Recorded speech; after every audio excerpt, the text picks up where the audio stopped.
həmişə o çox soruşulan sual. Həyatımda hər şey qaydasındadır, amma özümü o qədər boş hiss edirəm ki, heç nəyin dadını ala bilmirəm. Bir şeylərim var, amma sanki yoxdur. Olub-olmamağının fərqi yoxdur. Çox vecsiz bir yerdəyəm və bilmirəm bundan necə baş eləyim. Bu cümlələri qurursansa və yaxud da bu şəkildə hiss edirsənsə, yaxın əyləş, bugün səninlə balaca bir söhbətimiz var. Bax, bir vaxtlar sən bu həyatı qurmaq üçün çox çalışırdın, bu və ya digər dərəcədə. Və o çalışarkənki zaman içərisində daha çox hiss eləyərdin bir çox şeyləri, nəinki indi. Düzdür? Əslində, burada dəyişən bir şey yoxdur. Nə mənada yoxdur? Sən o vaxtı da bir növ həyatda sağ qalmaq üçün A nöqtəsindən B nöqtəsinə gəlməyə çalışırdın və buna görə çox əslində hiss eləyirdin bir şeyləri. Hiss elədiyin şey sadəcə və sadəcə həyatda qalmaq idi və mübarizə aparmaq idi. Və indi mübarizə apardığın şeyləri həyatında yaratmısan və buna rəğmən heç nə hiss eləmirsən.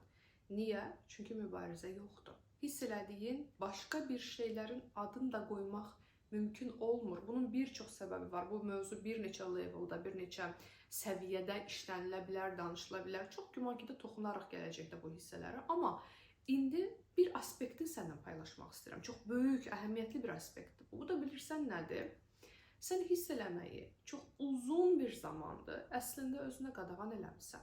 Çox uzun bir vaxtdır. Çünki zamanında hiss eləmək, duymaq, duyğulara təmas eləmək o qədər ağır gəlib ki sənə. Duyğuları bir kənara qoyub əslində mübarizə aparmağa başlamısan. Yaşamaqdan sağ qalmaq moduna keçmək kimi. Yəni hiss eləməyi özünə o qədər qadağan eləmisən ki, sağ qalmaq bu arada hiss eləmək deyil. Hiss eləmək duymaqdır. Məsələn, hansısa çox gözəl bir parkda ya da bağda oturmusan, çiçəklərin ətrini duymaqdır ya da birisi sənə çox kobud davranıb, oradakı incikliyi duymaqdır. Duymağı özünə o qədər qadağan eləmisən ki, və mən bunun şuurlu bir yerdən olduğunu düşünmürəm. Biz adətən şuurlu bir şəkildə duymağı özümüzə qadağan eləmirik. Əksinə, şuur kənarı bir yerdən eləyirik bunu. Nə bilim, canım yanır hansısa məsələdə, tutaq ki, hansısa dostluğumda və yeni bir dostluq qurmağı əslində özümə qadağan eləyirəm. Çünki canım yenə yana bilər, yenidən yana bilər. Bu səbəbdən kənarda dayanıram. Yəni, duymağı, hiss eləməyi, əlaqə qurmağı özümdən uzaqlaşdırıram. Nəticə olaraq nə olur? A nöqtəsindən B nöqtəsinə çatırsan bir gün, mübarizə bitir. Amma lap əvvəldən olan hiss eləməmək halı davam eləməyə başlayır. Nəticə olaraq B nöqtəsindəsən, hər şey çox qəşəngdir. Bunun üçün illərlə çalışmısan, amma hiss eləyə bilmirsən, əlaqə qura bilmirsən. Bu, təbii ki də 2 gündə olan bir proses deyil. Bunun yaranmağı bir çox hallarda illərimizi alır. İllər içərisində bu prosesdə olursa, nəticədə belə bir vəziyyətlə qarşılaşa bilirsən. Amma burada bilməyini istədiyim bir neçə nüans var. Ən önəmlilərini sayacağım sənə. Birincisi və ən önəmlisi, sən həyatla ya da özünlə əlaqə qurmaq, yəni duymaq, hiss eləmək yerinə sadəcə hansısa funksiyaları yerinə yetirmək üçün yaşamaq. Bir növ avtorejimə keçmək həyatının, belə desək, daha uyğun olar deyə düşünürəm. Yəni, biri var, səhər durursan və günəş gəlir üzünə və onu hiss eləyirsən. Bir də var ki, günəş gəlir üzünə, amma yəni, durursan və heç nə olmamış kimi davam edirsən. Yəni, avto rejimdə yaşayırsan. Və bu avto rejimdə mexanik bir yerdən yaşamaq, qoyaq bunun adını, bu uzun müddət davam elədiyi zaman sənin həyatla arana, öz həyatından, sadəcə bir həyatla deyil də öz həyatla, özünlə arana çox böyük bir məsafə girməyə başlayır. Və bu proses çox uzun çəkdiyi zaman bir də baxırsan ki, həyat davam edir, sənin həyatında bir şeylər olur.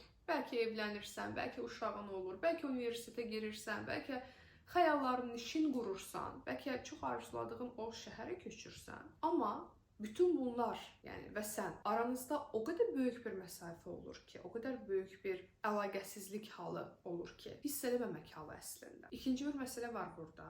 Bəli, həyat davam eləyir və bəli, sən böyük bir qopuqluq əslində hiss eləyirsən həyatla aranda, öz həyatla aranda. Bu vəziyyətin adı qopuqluqdur əslində. Yəni, öz həyatına kənardan baxmaq kimi bir şeydir. Və bu həm də əslində böyük bir müdafiə mexanizmidir. Yəni, bu videonun əvvəlində dediyim kimi bir şeylər sənə çox ağır gəlir və onu duymaq, hiss eləmək o qədər çətindir ki, özündən ayrışdırırsan, qopardırsan, sanki bu hadisəni yaşayan ya da bu duyğuları hiss edən sən deyilsənmiş kimi. Bu bir müdafiə mexanizmidir. Bu bir özünü qorumaq şəklidir. Bununla işləməyin iki yolu var. Başqa sözlə desəm, həyatla əlaqəni geri gətirməyin. Onlardan biri müdafiə mexanizmlarından xəbərdar olmaqdır. Ümumiyyətlə bu müdafiə mexanizmini bilmək. Çünki bunu nə vaxtsa istifadə eləmirsən və indi nəticəsini görürsənsə, bəli, bu arada qoruma mexanizmi çox uzun müddət istifadə elədiyimizdə belə bir hallar baş verə bilər. Məsələn, hər hansı duyğu ağır gəlib və kənara çəkilmisənsə, avtomatik olaraq həyatının sonrakı mərhələlərində həyatdan və ümumiyyətlə duyğularından, özündən qopuq düşməyi çox gözlədiyimiz bir haldır. Yəni ilk eləyəcəyin şey əslində qoruma mexanizmlarını öyrənməkdir və təbii ki,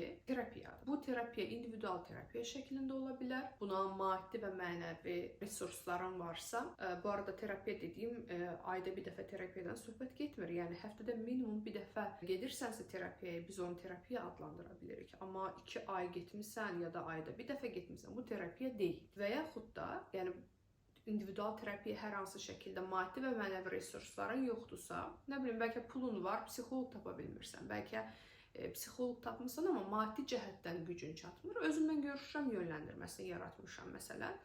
Terapiya olaraq onu istifadə edə bilərsən. Onsuz da qoruma mexanizmları və özümdən görüşürəm yönləndirməsi bir-birini tamamlayan hissələrdir, proqramlardır. Məsələn, sən özümdən görüşürəm də bu hiss eləyə bilməyən yanın, onu qoruma mexanizmlarını öyrənəndən sonra özümdən görüşürəm də onunla görüşəcəksən. Ya da qoruma mexanizmlarında onu öyrənib individual terapiyada onu gətirəcəksən. Ya da sadəcə individual terapiyada bunları danışacaqsan və psixoloqla bunları işləyəcəksən. Bu yerlər işlənməyi lazım olan yerlərdir. Çünki sən insansan və ömür dediyimiz şey o qədər də uzun bir şey deyil. Yəni biz bilmirik nə vaxt dünyaya gözümüzü yumuruq, amma dünyada olduğumuz müddət ərzində də bəli, buranın heç xoşumuza gəlməyən hissələri də çoxdur, amma bizə çox böyük zövq verən, insan olduğumuzu xatırladan, insan olmaq, duymaq deməkdir əslində. Onu bizə verən böyük bir hissəsi var bu həyatın, insanlığın həmçinin. Və bunu duymaq sənin haqqındır. Özünü bu duyğudan, duymaqdan əslində məhrum buraxmaq özünə elədiyin ən böyük ədalətsizlikdir məncə. Və sən bu ədalətsizliyi bərpa edə bilərsən. Belə. Bugün dayanaq burada. Növbəti videoda səni gözləyəcəm. Özünə yaxşı bax, gözəl həyatlar.